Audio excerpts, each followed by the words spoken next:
我姐患有阴症，她为了能和男人亲热，竟然杀蛇扒皮，做成蛇皮内裤。她说蛇肤滑如雨，欲求旺盛，穿上蛇皮内裤后，男人自然会为之神魂颠倒。果然，我姐穿上蛇皮内裤的当晚，男人就溜进了她的房间。没一会儿，屋内就传来一阵喘叫。今天晚上更过分，竟然有5个男人同时进了姐姐的房间。我本以为姐姐吃不消，可是她的屋里一整夜都弥漫着不堪入耳的娇喘声，甚至我姐叫得越大声，那些男人就越兴奋。他们几近癫狂地闻着我姐的内裤，时不时发出一阵不可描述的闷哼声。平儿，你这内裤真香，特别是摸起来滑滑的、软软的，像是真皮一样。我可真想每天都和你醉生梦死，不死不休。男人越是着迷，我姐就越放荡。她勾人的小嘴轻启，在男人的耳边缓缓开口：“好啊，那你们每天晚上都来滋养我好不好？”姐姐的话让我羞红了脸，我不忍继续听下去，拿起被子蒙住了头。不知过了多久，我慢慢的睡着了。第二天一早，姐姐的房间又来了一群迫不及待的男人。这些男人在我姐姐房间待了很久才舍得出来，而且出来后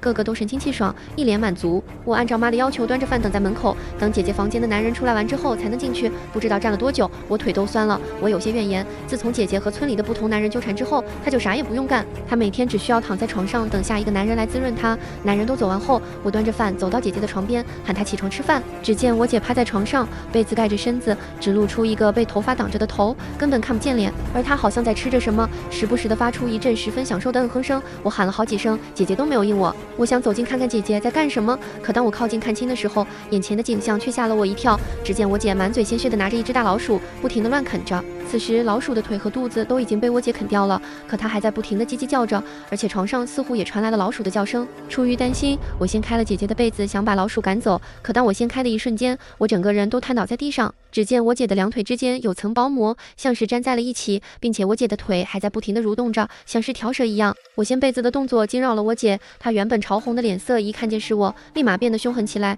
你个骚蹄子，谁让你进来的？我的房间只准男人进，还不快给我滚出去！我被姐姐吓得支支吾吾的，半天说不出话来。可是看着她奇怪的双腿，还是忍不住开口关心道：“姐，你的腿是不是有点怪？”我这一说直接惹怒了我姐，我把我端来的饭全部砸在了我身上，对我破口大骂着：“我看你就是得不到男人说葡萄酸吧，你就是羡慕你姐姐我有男人疼爱，故意来气我的吧？不过你这种下等的贱货才不配给我抢男人，你赶快滚出我家，滚得远远的！”我姐说完后还不忘摆弄着身姿，等待下一个男人的光临。我捂着被姐姐砸破的伤口，一瘸一拐地走出了姐姐的房间。出去之后，我就把我姐生吃老鼠的事情告诉了妈。我妈非但不害怕，反而十分激动地拉着我的手问我：“那你姐的腿有没有异样？”我有些震惊，妈怎么会知道？但是还是一五一十地告诉了妈，我姐的腿很奇怪，像是粘一起了。我刚说完，我妈眼里就迸发出我看不懂的笑意，她点着头，自言自语着：“快成了，快成了，再滋润几天就更嫩了。”我看着嘴角越扯越大的我妈，不禁十分疑惑：“妈，你说什么？”我妈立即恢复了平静的神色，眼带笑意地说：“没什么，让我快点去干活。”我应了声，刚准备走，我妈却拉住了我的手：“月儿，妈给你拿套护肤品。”我有些难以置信地看着妈，妈这么对我好还是第一次，之前我妈从来没给过我护肤品，全都给我姐了。我鼻子一酸，眼泪流了下来。妈，为什么要给我护肤品？我妈笑了笑，开口说道：“没什么，你快长大了，该保养保养了，而且你的皮肤更嫩更好。”这几天姐变得越来越怪，她开始满屋子弯弯绕绕的爬行，进她屋里的男人也越来越多。每个男人出来之后都是一脸满足，都说从来没有搞过这么好的货色，那肤质那肉感不像人能够拥有的，简直是仙品。我妈看着那些男人意犹未尽的模样，开心的合不拢嘴，扬言要给我姐找更多的男人。而且我姐胃口大开，妈为了让我姐吃饱，盯上了家里小狗阿黄。她说如果把阿黄剥皮拿给我姐吃，那姐的皮肯定会长得更好。正在我妈准备磨刀剥狗的时候，有个人冲到了我的家里。王婶子，不好了，又死人了！冲进来喊我妈的人是村里的村长张出息，他和我妈年纪差不多大，而且他俩素来交好。张村长不知道给我妈说了什么，我妈立即就和他跑了出去。我趁着妈出去，立即解开了绑着阿黄的绳子，放走了阿黄。阿黄似乎是不想走，尽管我打他骂他，他都不走。僵持了一会儿，阿黄似乎是知道我是为了救他，他的眼神像是在告诉我，总有一天他还会回来的。他最后看着我呜咽的叫了几声，才转头离去。我看着阿黄跑走的身影，心里不断的庆幸，快跑，跑得越远越好。阿黄跑走后，我就出了门，悄悄地跟在妈或张村长的身后。他俩走到了人群中央，周遭全是议论纷纷的村民。我扒开人群，探出头，想看看到底发生了什么。这一看不打紧，看完直接把我恶心的吐了出来。地上躺了3个赤身裸体的男人，而且这3个男人只保留着完整的上半身，他们的下半身全部烂烂得不成样子，好像是被山野猛兽撕烂吃掉了。特别是下体的那个地方，已经烂得臭了出来。我正在一边干呕的时候，听见我妈和张村长小声地说着话。王婶子，这个月已经死很多人了，你没发现死的都是进过平儿房间的？张村长这么一说，我妈瞬间就被怒火冲红了脸。张初熙，你说这话是什么意思？合着你的意思就是这些人是我王秀莲害死的？张村长欲哭无泪，急得不停地跺着脚。错了错了，真正的人皮蛇聪明赛人，善于伪装，不会像猛兽一样吃人，只有长残的普通蛇人才会像动物一样嗜血吃人。初熙，你的意思是快要养成的平儿她不是？张初熙又猛地一跺脚，咧着嘴使劲点头。对，另有其人，一个不小心，我吓得踩响了地上的树枝。妈和张村长同时转过头看向我这边。正在我害怕被妈发现时，突然出现一只像是枯树皮的手，把我拉进了人群里。奶奶，我用力地看清了，在人群中拉着我手的人，竟然是我的奶奶。奶奶回头对我比了个虚的手势，示意我不要说话。能够见到奶奶，别提我有多高兴了，因为我奶奶在我很小的时候就搬出去住了。搬出去的原因只有一个，那就是婆媳之间永远都不可能和平共处。自从奶奶搬走之后，我就一直很挂念她。还记得小时候，叔奶奶对我最好，吃的喝的都会献给我。奶奶拉着我的手走到了一处没人的空旷地，我还没来得及跟奶奶好好叙叙旧，就被奶奶的话给打住。二丫，乃是来救你的。我满脸不可置信地看着奶奶，我不是活得好好的吗？奶奶这话是什么意思？奶奶，我奶双手按在我的肩膀上，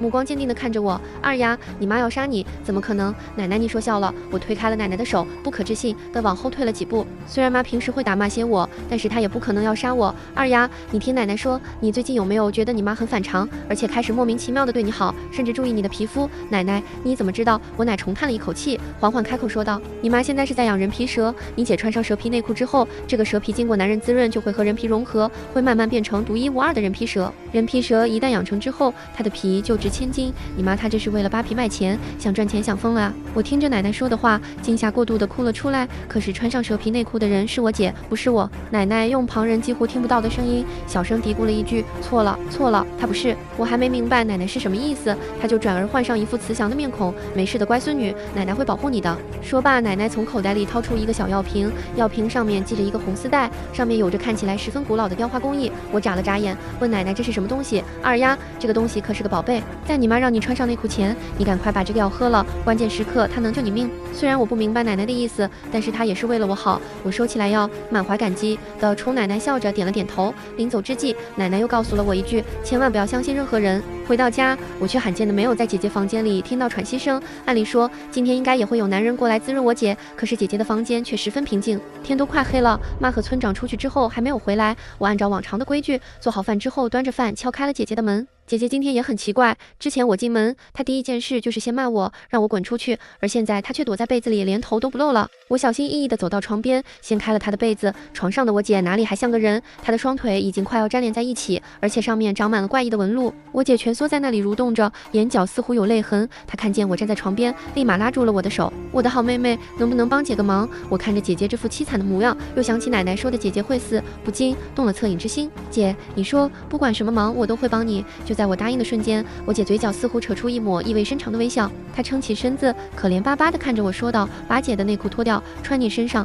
听到姐这个要求，我吓得脸色苍白。奶奶今天刚给我说过，穿上蛇皮内裤之后就会变成人皮蛇。姐现在把内裤给我，真的不是在害我吗？姐，这是妈给你做的，我不能要。我扭过头回避姐的目光，不敢答应这个请求。姐伸着脖子，把脸凑到我的肩膀，对着我的耳朵呼着热气，继续说道：你难道不想像姐姐一样吃香的喝辣的，而且每天晚上都有男人疼爱吗？我害怕的点了点头，又疯狂的摇了摇头。我是羡慕姐姐过得这么好，每天不用干活还有男人爱她，可是我也害怕像奶奶说的那样会死掉。姐姐看我拼命的摇着头，立即变了脸，她的眼睛竟然变成了猩红色。你刚刚不是说什么都答应我的吗？这点小要求你都做不到。我被姐吓得连连后退，姐似乎不打算放过我，她俯下身扭动着下半身，张开血盆大口向我一点一点的爬过来。我逃到了门口，可是门不知道什么时候被关住了，眼看着我姐离我越来越近，我却逃不出去。我绝望的在门口挣扎着，姐姐在不停的结结结的笑着。我以为我快要死的时候，门开了，是妈或张村长。我妈拿着刀一下就把我姐劈成了两半，她一边砍着姐姐，一边张嘴骂着：我好吃好喝的供着你，你竟敢骗我，我今天非得打死你不可。姐姐的血蔓延在我的脚上，一股温热向我袭来，姐姐疼得不停的惨叫着。如果妈再多砍几刀，姐姐真的会死。虽然姐姐平时嚣张跋扈了一点，可她毕竟是我亲姐，我不能让她这样死了。我爬到妈腿边，替姐求着情，希望妈可以放过姐姐。我妈此时像是砍伤了瘾，根本不管3七21。尽管我拼命阻拦，姐姐还是死在了妈妈的刀下。她躺在那里一动不动，眼睛死死地盯着我。我看着眼前的场面，吓得不知所措，哭着躲在门后。妈擦了擦手上的血，扭头走向了我。二丫，你姐刚刚要让你干什么？由于害怕，我哭得上气不接下气，支支吾吾地说道：我姐非让我穿上她的内裤。我妈听到我的话后，阴森森地笑了：你当然要穿我给你做的内裤。我姐的尸体被张村长找人抬出去埋了。他说这人不人鬼不鬼的东西还是死了好。当天晚上，我妈就活张村长叫来了村里最有名的道士。道士长相俊朗，穿着一身白衣，手里拿着一串血红色的念珠，但他的眼睛上蒙了一层白纱，似乎是个瞎子。他站在我的床边，不停地转动着他手中的念珠，像是在思考着什么。过了一会儿，道士才缓缓开口：确定了，确定了。我妈和张村长同时开口，他们的脸笑得变形，似乎是知道了什么天大的喜事。青山道士，你真是活神仙啊！我妈双手合十，不停地弯腰拜着这个白衣道士。随后，我妈和张村长又意味深长地看了我一眼，就转头点头哈腰地向道士开口问道：是不是该准备百男自缨宴了？那道士轻咳了一声，然后看着我妈和张村长说道：你们先出去，我有几句话要问姑娘。我妈或张村长屁颠屁颠地跑了出去。我看着眼前的蒙眼道士，想确定他是不是真瞎。我用手在他面前晃了晃，没想到他忽然开口。我虽看不见，但是我可以感受得到。我略感冒昧地缩回了手，尴尬地笑了笑。小姑娘，刚才你母亲在我不方便多说，但是我发现你的房间一直笼罩着一股死人味。你最近可是收了不干净的东西，不干净的东西。我心里默念道，除了奶奶给我的小药瓶以外，其他倒是没有收到什么东西。但是眼前的这个道士我不认识，也信不过。刚才他好像还在和我妈合计着什么，现在又装作关心我的模样。道士见我不说话，叹了一口气才开口：小姑娘，你要是不说实话，谁都救不了你。我分明在你身上闻到了浓重的死人味，你最近到底接触过什么人？道士长得眉清目秀的，甚是好看，没想到问起话来倒是咄咄逼人。算了，既然你不愿意说，那我便不问了。但是我还是要警告你一句，切勿相信身边人。说罢，年轻道士从长袖中取出一把铜镜，递给了我。给你东西的这个人多半已是死人，你若不信，可拿这面镜子照出他的真面目。死人面腐，全身溃烂，这铜镜便能让他显出原形。说罢，道士手一挥，扬长而去。第二天一早，我刚打开房间门，就看见院子里全是村里较为精壮的男人。那些男人都只用一层布遮住了隐秘的部位，其他地方全都裸露在外。我从来没有见过这种阵仗，只觉得脸红得发烫。我想越过这些男人去问问我妈，今天这是怎么回事？姐都已经死了，怎么还会有这么多男人？谁知刚走没几步，就被一个嘴角噙着笑意的男人拉住了胳膊。他用手不停地蹭着我的下半身。丫头，等会儿哥会好好疼你的。他咧着嘴对我笑，露出一口大黄牙。我被吓得甩开了他的手，赶忙跑到了后院避一避。刚到后院，我就听到一阵奇怪的声音。我循着声音的方向往前走着，我发现声音是从后院的柴房发出来的。我悄悄地打开了柴房的门，发现妈正背对着我坐在那里。她似乎是感觉到我过来了，忽然转过了头，面目狰狞地对着我笑。她沾满蛇血的手上拿着一条刚缝好的蛇皮内裤，这是我特意为你做好的。月儿，我妈拎着沾满血的蛇皮内裤，一步一步地向我靠近。月儿，你现在可是妈的希望，妈特意给你办了今天这个百男自缨宴，这么多男人服侍你，你难道不喜欢吗？我浑身抗拒着妈递过来的蛇皮内裤，不停地摇着头。妈，我不要，我才15岁。妈，我不要。我妈一听见我说拒绝的话，立即抓着我的头发把我摁在了地上。我哭着问妈，难道我不是你的女儿？为什么要这么对我？呸！别给脸不要脸，一个不值钱的女儿啊，还敢蹬鼻子上脸。这个时候村长张初熙走了进来，我抱着他的腿威胁他救我。张村长，我看见你也进过我姐房间，你要是不救我，我就把这件事情说出去，让你在村里做不下去。没想到我的威胁根本不起任何作用。张村长和我妈抱着肚子狂笑，这死丫头真是不知天高地厚。我不仅要让你姐伺候我，就连你也跑不了。张村长硬生生地把我按在床上，我妈伸手就去扒我的裤子，我绝望地蹬着腿，试图做出最后的反抗。妈，求你，你不是想让我穿上蛇皮内裤吗？我自己来，我自己来。我声嘶力竭地哭着哀求妈放开我。此时的我狼狈极了，衣服由于大力撕扯已经烂得不成样子，身上还有张村长趁人之危按下的手指印。我妈听见我求饶的声音，才满意地松开了手。早这样不就好了？给你一个时辰，收拾好了就准备迎客。说罢，我妈拍了拍手，给张村长使了个眼色，便出去了。我妈刚走不久，我房间的门被人推开了。我抬眼一看，进来的人是奶奶。我瞬间抑制不住内心的委屈和害怕，抱着奶奶哭了起来。奶奶用手轻拍着我的后背，缓缓开口：小月儿，穿上蛇皮内裤之前，赶快把药喝了吧，喝完了就不灵验了。奶奶似乎很着急让我喝下药，或许是奶奶救我心切，怕误了好时机。我松开了抱着奶奶的手，点了点头。我刚准备去拿药瓶子时，我却闻到了一股怪味。这个味道俨然是一个腐烂的味道，就像是死了很久的动物尸体一样。我仔细地闻着周围，寻找味道散发的来源。这个个味道越是靠近奶奶就越明显。我忽然想起来昨晚那个道士说的话，我收过死人的东西，难道死人是一直疼爱关心我的奶奶吗？我满脸惊恐地看向奶奶，此时奶奶正在看着我和蔼地笑着，这个笑却让我毛骨悚然。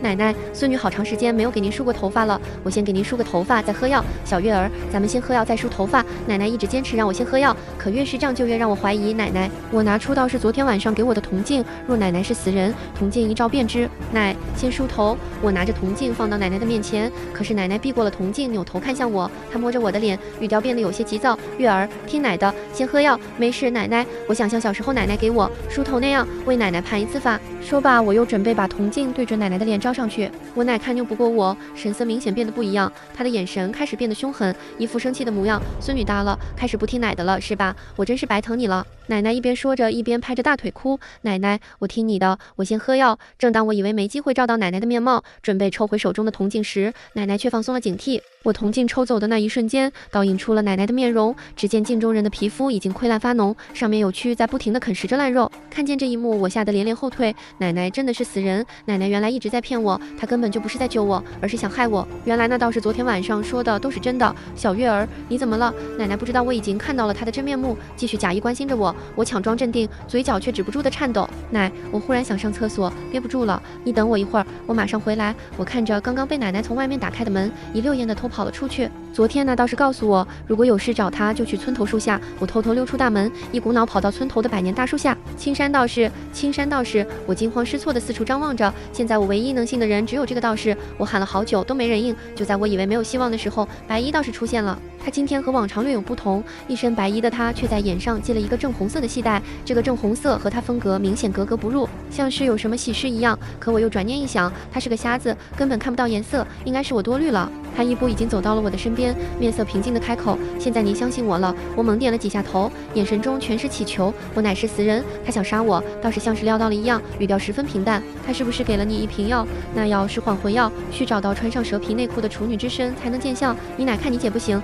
便把主意打到了你身上。他是想夺走你的身体。我欲哭无泪，只能不断地哀求道士救救我。道士看我虔诚，转动着手中的念珠，开口念道：“福生无量天尊，今有女子身危，我必出手相救。”说罢，道士取下2粒念珠递给我，这珠子一粒用来防身，一粒用来保命。我小心翼翼地接过念珠，并连连感谢。临走之际，我满怀感激地询问道士：“你我素不相识，你为何愿意出手救我？”道士一笑，格外好看，不为别的，只因你这双眸子至善至纯。告别道士之后，我迅速回到了房间里，奶奶已经在那里等了我很长时间。我本想一回去就用道士给的念珠除去已经死了的奶奶，可是当奶奶看见我回来时，却泪流满面。乖孙女，其实奶奶已经死了，奶奶这是放心不下你，才用这腐烂之身出来救你。我难以置信地看着奶奶，没想到她会直接告诉我她已经死了。可是我出于害怕，还是不敢靠近奶奶。奶奶看我仍是不信任她，继续说道：“小月儿，你刚才是去找了一个瞎眼道士吧？”奶奶，你怎么会知道？奶奶一直在屋里没出去过，她怎么会知道我找了谁？我奶叹了一口气，晃晃悠悠地走到我身边。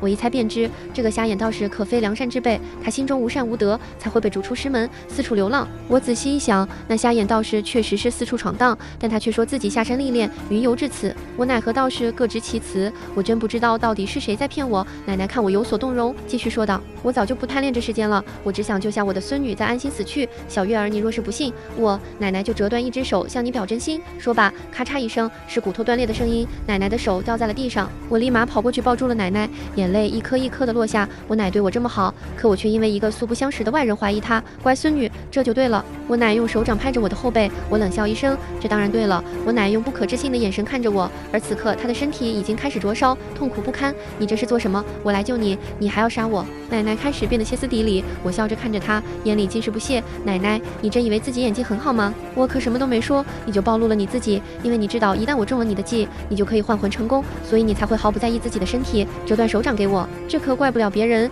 要怪就怪你太心急了，我差一点就相信你了。念珠已经彻底嵌入了我奶的身体，她只能不断痛苦哀嚎着。我奶死之前眼里尽是不甘，她恶狠狠地诅咒着我：“你个贱货，竟然害我！你已经穿上蛇皮内裤了，你早晚得被搞死！”我奶最后一丝力气用尽，瞬间灰飞烟灭。而此刻门外响起了咚咚咚的敲门声。贱蹄子，内裤穿好了吗？我哎的一声，是姨妈，可以放男人进来了。第一个进来的男人就是刚刚摸我大腿根的人。我用脚挑逗着男人，男人猴急的立马想抱着我，我一个踉跄，男人就倒在了床上。他笑得合不拢嘴，以为我在和他玩欲擒故纵，很好。我看着他笑着，语气尽是妩媚。你难道就不想独享我一人吗？男人疯狂地点着头，想，当然想。我委屈地看向窗外，门外妈给我找了这么多男人，这可怎么办？我看男人有些苦恼，继续说道：我有一计，如果你愿意帮我，我们两个肯定能双宿双飞。男人此刻已经被欲望冲昏了头脑，他按照我的要求出了门。他的块头很大，没一会儿他就把我妈和张村长绑了过来。男人看着我，等待我的指示。我挥了挥手，在他耳边说道：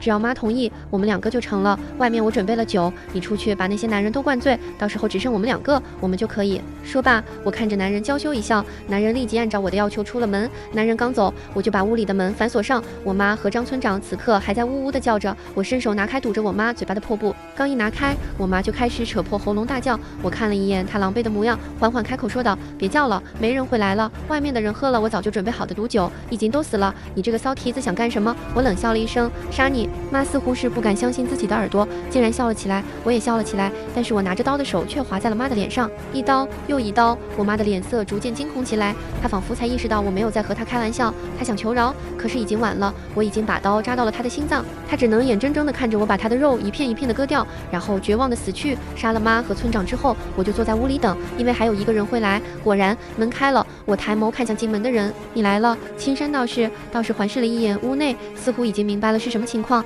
你从始至终都知道的，对吧？你早就知道你奶奶死了，也知道今天的百男自缨宴是做什么的，所以你将计就计，利用我除掉了你的奶奶，又提前布好局，杀了今天在场的所有人。我没说话，看着道士笑了笑。道士走到我的身边，眼中尽是疑惑，只不过我不明白你是何时知道的。我看了眼窗外，缓缓开口：你知道从来都没有人爱的感觉吗？如果有人突然来爱你，你的第一感觉是什么？道士缄默，我又开口：是惶恐，是不安，从来都没有无缘无故的爱，只有有利可图，这是我从小就已经知道的残酷事实。所以我从始至终都知道，我将计就计，只是贪恋这些爱意，哪怕都是假的。说完这些话，道士就已经浑身瘫软，倒在了地上。我看着他继续说道：所以我也知道你帮我，只是为了得到我的眼睛。道士似乎是没有想到我连他的目的都已经知道，所以他进门时就忽略了我点燃了很久的迷魂香，以至于现在倒在地上，根本无法动弹。我起身慢慢的靠近他，还有一件事你也意料不到。说罢，我拿起道士的手，插进了自己的眼里，鲜血顺着我的眼睛流了下来，流在了道士的身上。为什么？你为什么要这样做？道士几乎是嘶吼地问着我。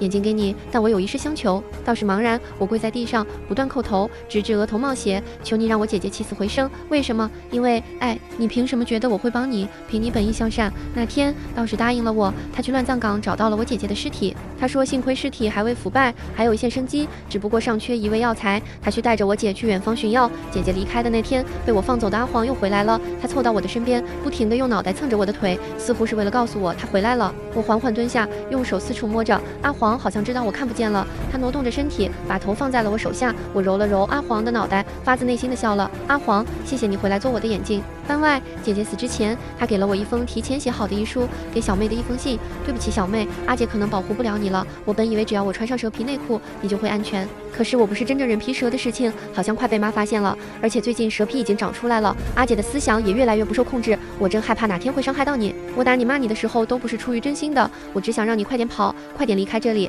永远都不要再回来。人人都说自古女子命贱，可我只想小妹无忧无虑，平安喜乐一生。